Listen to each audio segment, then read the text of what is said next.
Matthew 5:13. Most everyone, you know, that's the Sermon on the Mount. Matthew 5, it starts off with the Beatitudes. Blessed are the poor in spirit, and you know all these. Blessed, blessed, blessed, blessed. Blessed if you do this.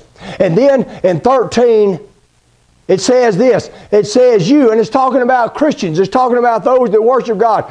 It said, blessed are you, and then it says, you are the salt of the earth. The salt of the earth.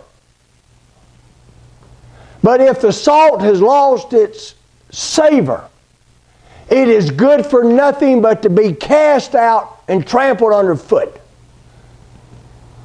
It doesn't say if the salt has lost its flavor, add a little bit more sodium to it. It doesn't say put a little more chloride in it. It says basically if it has lost its savor, it's good for nothing, cast it out to be trodden underfoot. And so when you see the church become so insipid and so inert that it is good for nothing, that's what you see happening to the church.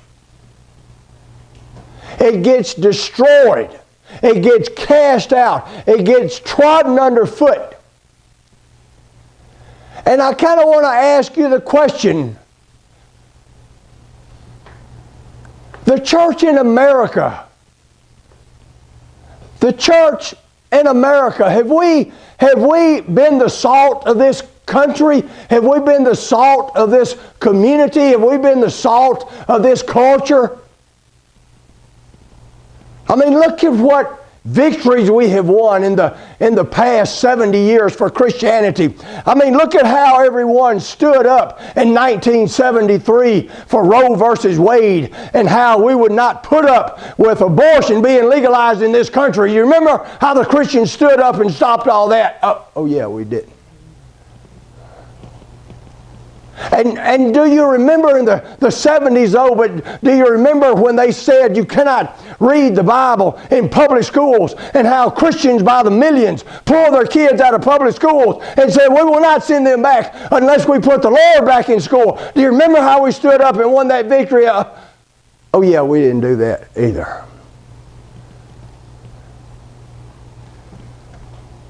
And you can go on and on and on and on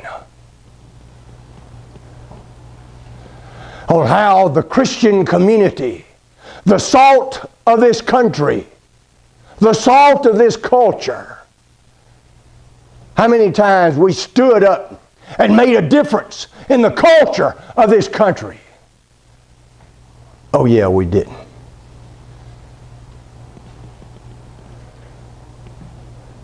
So why are we going to say anything if God is ready at this time? And I pray that He is not, but possibly He is